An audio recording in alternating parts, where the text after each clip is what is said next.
विजय तिलक, विजय तिलक, विजय तिलक, विजय तिलक, विजय तिलक, विजय तिलक, विजय। Break के बाद आप सभी का स्वागत है। आज आखिरी चरण के लिए मतदान हो रहा है। 1 बजे तक के मतदान प्रतिशत से आपको रूबरू करा रहे हैं। रुक करते हैं चंदौली जिले का। 1 बजे तक यहां 38% मतदान हो चुका है। 4 सीटें हैं चंदौली की और 1 बजे तक यहां 38% ओवरऑल जो मतदान प्रतिशत है चंदौली जिले में 1 बजे तक का वो 38% है।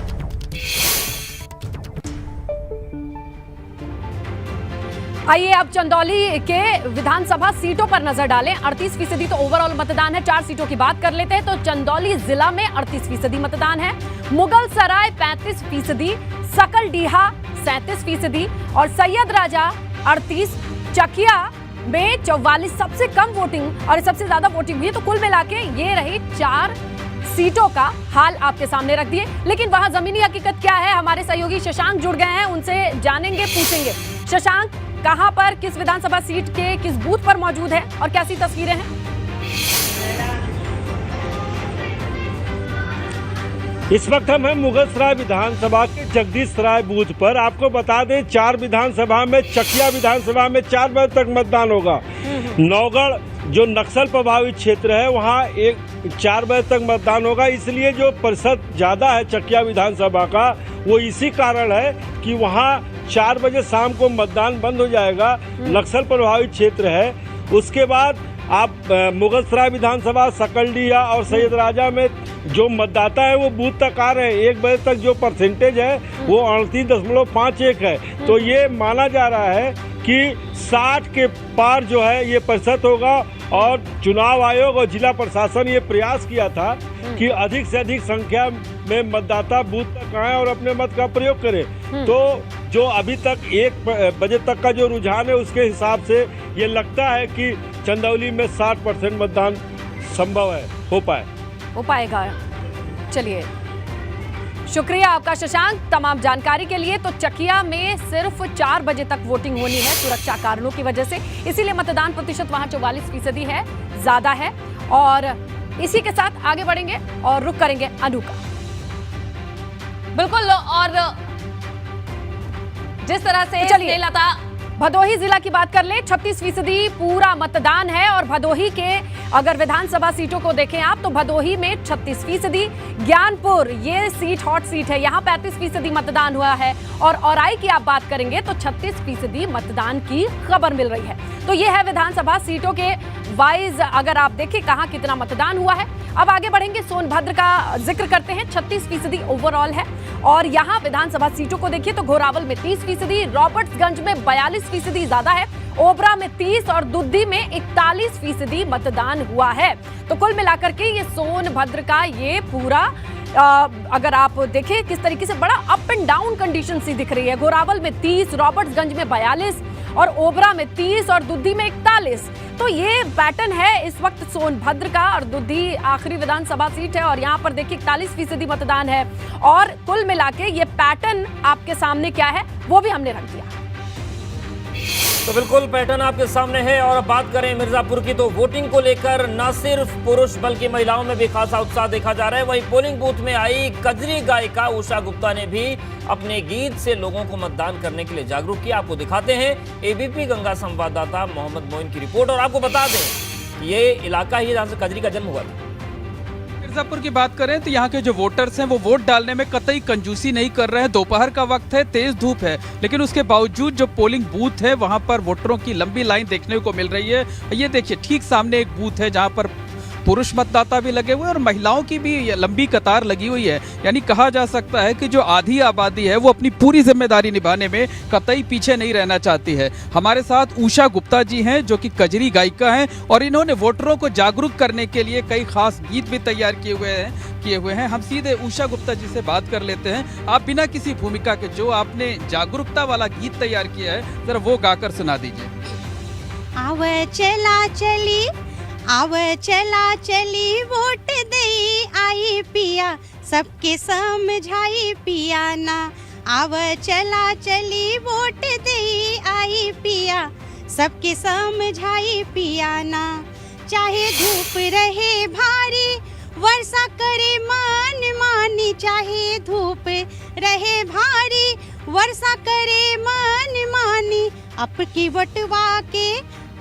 वटवा के अब की ना गवाई पिया, सबके समझाई पिया ना, अब की वटवा के अपने ना गवाई पिया। ये बताइए, अपने इस गीत के जरिए लोगों से क्या अपील कर रही हैं आप?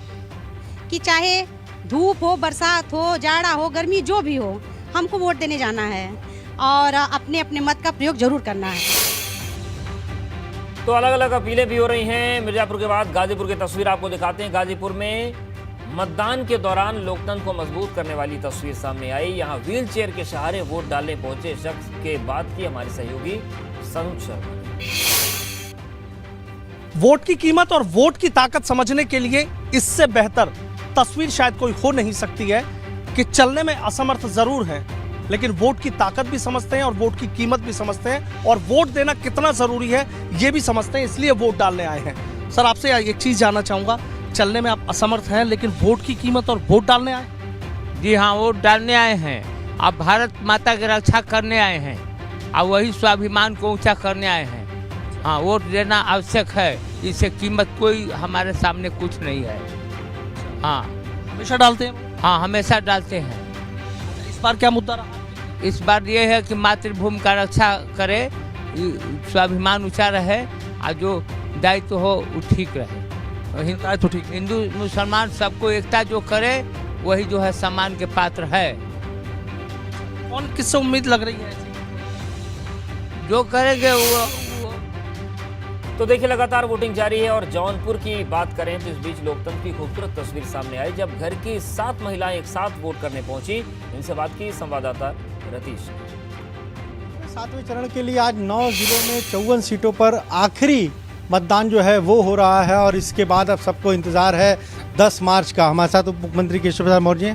अब केशव जी, 10 मार्च का इंतजार है? अभी 10 मार्च नहीं, अभी तो शाम 6 बजे तक का इंतजार है। जो हमारे पूर्वांचल का एक मतदाता पूर्वांचल के विकास के लिए, पूर्वांचल में सुरक्षा के लिए, पूर्वांचल से गुंडागर्दी को खत्म करने के लिए अपने मताधिकार का प्रयोग कर रहा है। और मैं अपील भी करता हूँ बीपी गंगा के माध्यम से कि निकलो घरों से और अपने मताधिकार का प्रयोग करो, गुंडागर्दी का अंत करो, विकास के पथ पर बढ़ रहे उत्तर प्रदेश को एक बार फिर से अपना आशीर्वाद देने का काम करो और भारी मतदान करो। यह आपकी ताकत है। यह ताकत आपकी घर में न रह जाए, खेत में न रह जाए, दुकान में न रह जाए। आप घरों से, दुकानों से निकलिए बाहर और अपने मताधिकार का प्रयोग करके और यह दिखाइए कि यह लोकतंत्र की ताकत क्या होती है। पूर्वांचल में वोटिंग हो रही है जहां पर अखिलेश यादव गठबंधन है उनका, ओम प्रकाश राजभर के साथ, वो लोग कह रहे हैं कि इस बार बीजेपी को जीतने नहीं देंगे।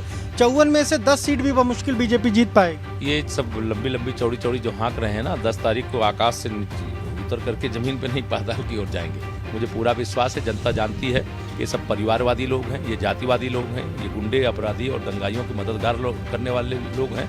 ये कभी गरीब का भला नहीं चाहते, किसान का भला नहीं चाहते, पूर्वांचल का भला नहीं चाहते, ये विकास चाहते ही नहीं है, केवल अपनी तिजोरी भरना चाहते हैं। फिर बाद में हमको छापे डलवा करके और तिजोरी से उनका निकलवाना पड़ता है। तो इसलिए जनता बहुत समझदार है और गरीब कल्याण के मुद्दे पर धर्म और जाति से ऊपर उठ करके लोग अपने मताधिकार का प्रयोग कर रहे हैं। सड़क के लिए कर रहे हैं, बिजली के लिए कर रहे हैं, पानी के लिए कर रहे हैं, खेत में सिंचाई के लिए कर रहे हैं, किसानों की आमदनी बढ़ाने के लिए कर रहे हैं, मजदूरों को अनेक प्रकार की सुरक्षा उपलब्ध कराने के लिए कर रहे हैं, गरीबों को जो घर मिल रहा है उसके लिए कर रहे हैं, जो फ्री राशन मिल रहा है उस मुद्दे पर कर रहे हैं। लोग भारी मतदान कर रहे हैं।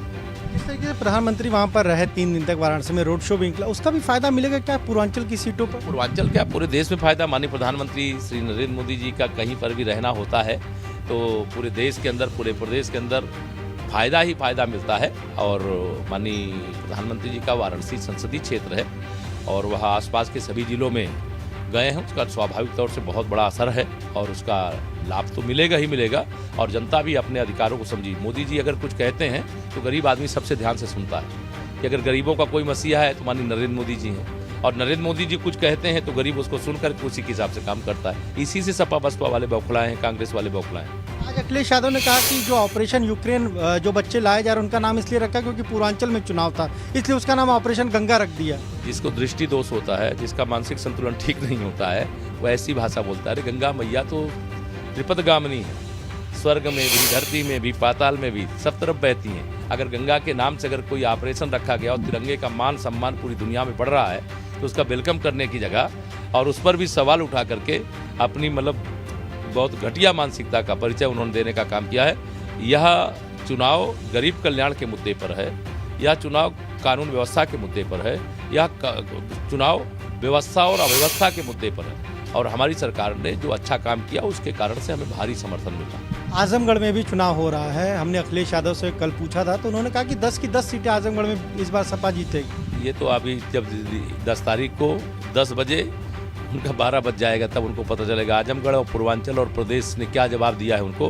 गुंडई नहीं, विकास चाहिए, अपराध नहीं, सुशासन चाहिए, भ्रष्टाचार नहीं, ईमानदारी चाहिए, भर्तियों में पक्षपात नहीं, जातिवाद नहीं, निष्पक्षता चाहिए। इस सब का जवाब जनता उनको दे रही है। तो ये आपने सुना, क्या कहना है उप मुख्यमंत्री केशव प्रसाद मौर्य का। साफ तौर पर कह रहे हैं कि जो पूर्वांचल की 54 सीटों पर वोटिंग हो रही है वहाँ भी लोग बीजेपी को वोट देंगे, उन्हें उम्मीद है और वहाँ पर भी बीजेपी को अच्छी खासी जीत हासिल होगी। मऊ का विवेक त्रिपाठी के पास उनके साथ बसपा के प्रत्याशी भीम राजभर मौजूद हैं। विवेक, आपके पास आ रहे हैं।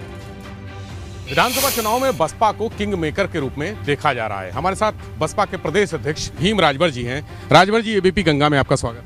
धन्यवाद। बसपा को किंग मेकर बहन जी को बता रहे हैं, क्या लग रहा है? बहुजन समाज पार्टी पूर्ण बहुमत से सरकार बनाने जा रही है 10 मार्च के बाद और माननीय बहन जी विश्व रिकॉर्ड के साथ 5वीं बार उत्तर प्रदेश में सीएम बनने जा रहे हैं। यहाँ अगर 7वें चरण का देखें तो क्या नज़ारा आपको दिख रहा है? पहले चरण से लेके आज 7वें चरण तक में बीएसपी का जनाधार लगातार बढ़ता जा रहा है और सर्वजन हिताय सर्वजन सुखाय की पार्टी पे माननीय बहन जी ने जो कार्य किया है, सर्व समाज का वोट मिल रहा है। बड़ा साइलेंट चुनाव लड़ रही है बसपा, जैसे पिछली बार होता था, दिखता था बसपा का चुनाव, लेकिन अब की बार बड़ा साइलेंट है। तो ये स्थिति कैसे आई? क्या कोई करिश्मा होगा? ये भी रणनीति का अहम हिस्सा है कि काम करते जाइए, जब परिणाम आए तब सभी लोग चौंके। अच्छा, यहाँ पर अगर पूर्वांचल की बात करें तो जो जातीय समीकरण है वो बसपा के साथ जो हुआ करते थे, अब राजभर समाज, चूंकि ओपी राजभर हैं, अलग चले गए हैं, निषाद अलग हो गए हैं, बहुत सारा वोट बैंक टूटा है। इसको लेकर क्या?